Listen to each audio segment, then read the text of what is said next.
आहे, शिंदे काय कारवाई करणार का, त्याची दखल घेणार का, मुख्यमंत्र्यांकडून दखल घेतली जाणार का, हे पाहणं महत्त्वाचं आहे। आणि महत्त्वाचा मुद्दा तो म्हणजे पत्रकार सुरक्षा कायदा। तर या अंतर्गत आता या खासदारावर, त्यांच्या भाषेवर काय पद्धतीने कारवाई केली जाते, कधी कारवाई केली जाते, हे पाहणं महत्त्वाचं आहे। काय झालं मला माहित नाही, खरं तर उघडपणाने काही बोलायचं नसतं, पण मी आज उघडपणानेच बोलतो की संजय चांगलं नाही, जरा थोडासा शांत, तो आहे गरम डोक्याचा, तो खरंच गरम डोक्याचा आहे आणि त्याच्यामुळे कोणाच्या ऐकणाऱ्यातला नाही। आपण काही चुकीचं बोललो आणि टी व्हीवर दिसलं तर आम्हाला खात्री आहे की 3-4 मिनिटाला पवार साहेबांचा फोन येणार, काय रे जितेंद्र, आणि ती भीती आमच्या मनात आईबापाच्या भीतीसारखी कायम असते। त्याच्यामुळे आम्ही आमच्या वर्तनात बोलण्यात मर्यादा बाळगतो। प्रत्येकाला एक भीती असावी लागते, मला वाटतं तो कोणालाच घाबरत नाही, त्याला भीतीच नाही आणि कधी त्रासही भोगलेला नाही कधी काही, कारण का वडील एवढे मोठे होते, आईचा आशीर्वाद, आई तिची मोठी होती, लाडात वाढलाय। त्याच्यामुळे मला एक मित्रत्वाचा सल्ला म्हणून त्याला मी सांगेन की बॉम्ब टाकीन, मारून टाकीन, वो जमाना नाही आहे भाई।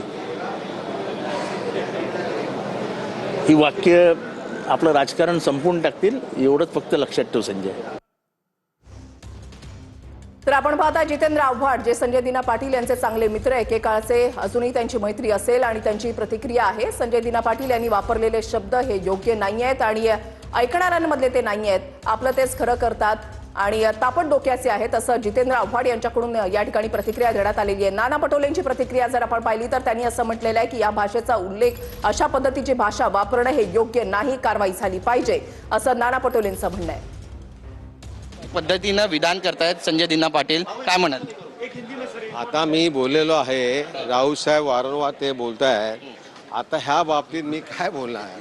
हां, पण बॉम्ब टाकायची भाषा करतात, पत्रकारांना जीवे मारण्याची धमकी देतात। असं बॉम्ब बिम काय टाकत नाही, बॉम्ब टाकणं म्हणजे काय तो अतिरेकी आहे का?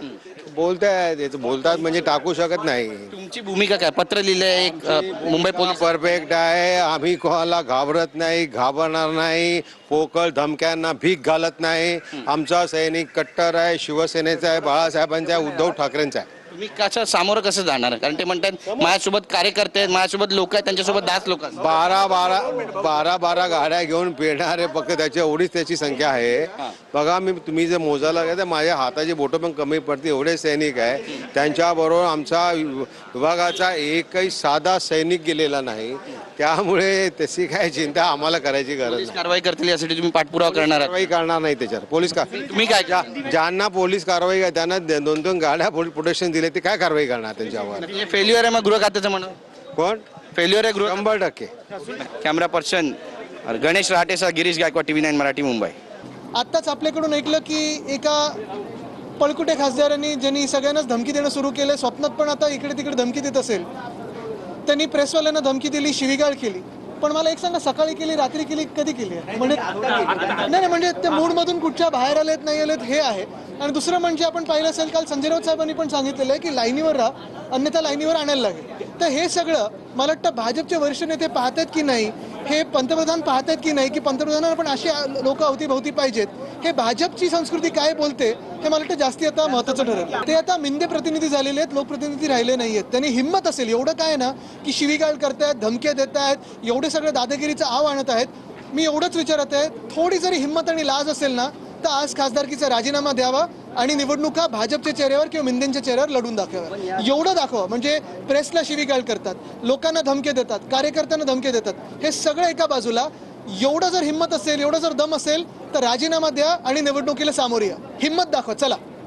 बघा, महाराष्ट्रातलं जे काही संस्कृती होती, ती संस्कृती लयास नेण्याचं काम महायुतीच्या सरकारने केलेलं आहे आणि त्याचेच परिणाम आपण पाहतो आहे की पत्रकारासारख्या पवित्र काम करणाऱ्या व्यक्तींनाही सुद्धा एखादा लोकप्रतिनिधी त्यांच्या पक्षात आता गेलेले असल्यामुळे ते या पद्धतीचं बोलत असतील तर हे निषेधार्थ आहे। या गोष्टीचं आम्ही याला निषेध आम्ही करतो। या माहितीमध्ये सगळ्यांचं भान सुटलेलं आहे आणि यांना सत्तेचा माज आलेला आहे। जनतेचे पैसे लुटायचं आणि त्याच्यावर माज व्यक्त करायचा असं या सरकारचीच भूमिका आहे आणि त्याच्यामुळे त्यांच्यासोबत असलेले सगळे आमदार असतील, खासदार असतील, त्यांच्या वागणुकीमध्ये आपल्याला तेच पाहायला मिळत आहे। आवाज त्यांनी केले असेल, त्यांनी अशी जे काही भाष्य केली त्याच्याबद्दल मी माफी मागतो।